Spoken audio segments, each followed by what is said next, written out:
One of the themes here at Expo 2020 is sustainability and protecting the earth for future generations. One of the things standing in the way, the growing demand for fossil fuels. That is according to a new UN report, at least. It says by 2030, the largest fossil fuel generating countries will pump out 110% more coal, oil and gas than would be necessary to keep global warming to 1.5 degrees Celsius. That's the goal set out, of course, by the 2015 Paris Climate Accord. The report's lead author writes, while these numbers are sobering, governments do still have the power to reverse course. Well, that's the challenge that governments have faced for a generation, how to grow economically while protecting the environment, and the likes of you and me, quite frankly. Sweden's leaders believe they have made some headway. They've cut greenhouse gas emissions by nearly a quarter between 1990 and 2019, while tripling the GDP. The key, they say, is close cooperation between public and private enterprise, along with academia and labour organisations. One of those leaders joins me now. Krister Nilsson is Sweden's State Secretary at the Ministry of Foreign Affairs, focusing on foreign trade. And before we get into that, do talk to us about your presence here at Expo. What are you hoping to achieve? What's Sweden's ambition here? I think what we experience when you enter the area and go into the pavilions is that we discuss about the global challenges. As you mentioned, climate is one of them. But there is also lots of discussion on climate, the global solutions. And I think when we have the same view on that, we need to have more partnerships. We have to have more business communities meeting and also discussing solutions, making business that will scale up the solutions, but also see how different sectors can interact. I mean, today it's the Space Week. We have lots of focus on space, and the knowledge generated by this space technology can be used in order to mitigate climate effects. It could be used for changing behaviour. So what have you got right in Sweden, and what are you still to achieve? I think what we've done historically, and you say we decoupled economic growth from also the carbon dioxide, is that we managed to do changes in the infrastructures like heating systems, also partly in transport systems, but mainly the energy system. What we have left and where we are a good headway is also changing manufacturing, industry production, being more efficient, or even like the steel industry, producing steel without carbon emissions. What's your net zero goal, just out of interest? The net zero goal is 2045. Right, okay. So it was important that you point that out, because the next question is, you will tell me that you have some substance, some detail. You have a roadmap that you will tell me you are already executing on, when so many people haven't provided that roadmap. These are IOUs or MOUs, effectively, for so many countries, aren't they? What will your message be to leaders, to businesses, to civil society who will be at COP26 next week? Yes.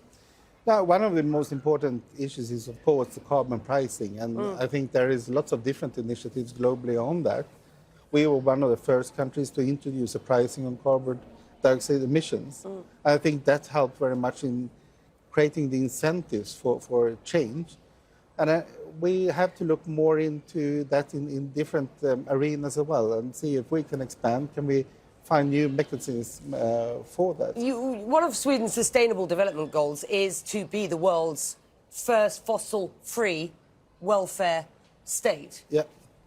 That is great, but if you do it and nobody else achieves that, there's no point, is there? Let me just put this to you. China ramping up its coal production at present to face what is an energy crisis all over the world. Oil prices are at record highs and could go higher. None of that is encouraging the drawdown on coal and other fossil fuels. You know, we hear a lot of optimism, a lot of plans, a lot of talk ahead of COP26. And I don't want to go down the kind of Greta Thunberg blah, blah, blah route, because I think there is genuine enthusiasm now to fight this climate crisis. But how optimistic are you at this point? I think what we say is pioneer the possible. We need to see what is actually possible, not focusing on what we know today that we can do. And that way of looking into the challenges in the industry sectors have made us now introducing totally new products and ways of manufacturing globally. And I think that is, of course, where trade comes into part, because if we can expand the trade, if we can expand the reach for Swedish companies with these solutions globally, that will have an effect. But I understand it's also about showing to other countries that they can follow this path. And that's why the partnership is so important. That's why we are sitting here during the expo with bilateral meetings with other countries saying, what can we do together? Yeah, because effectively global trade is a huge carbon emitter. Let's be quite frank. So you talk about how bilateral relationships, trading relationship, which is your farm, so I don't expect you to say this, so with respect, but you talk about ensuring that trade is a kind of, is a sustainable effort going forward, but in and of itself, that's tough. So give me some solutions here. Yeah, but I totally agree. We can't no longer say that trade in itself is just positive. We need to look at what do we trade with and what are the standards that we put on products and services. And we have the new battery industry that has to be more sustainable when it comes to recycling everything, and we are working on that. We are working on putting electrification into market with hydrogen.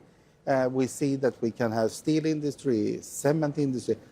With the electrification, we can actually achieve huge. So, in brief, we have identified the largest emitters in Sweden, together with the company, said, what can we do? What would be the challenges? What should we do as a government? And what are you able to do? And then we have jointly funded research and investments to a large scale. I think we are the largest or the second largest in Europe in fund for R&D. So that's where the solutions lie, in R&D. And that's when trade can be a part of the solution. But also when it comes to, for example, export credits, we should not give internationally, globally, export credits for extraction of fossil fuel. We should also move away from fossil fuel subsidies. We should have the WTO to have a climate agenda in the ministerial meeting this autumn. And that's exactly a conversation that I had with the WTO alongside a number of other agency heads just last week. Sir, it's been fascinating to talk to you. Thank you for joining us here at the Thank you for having me. Thank you.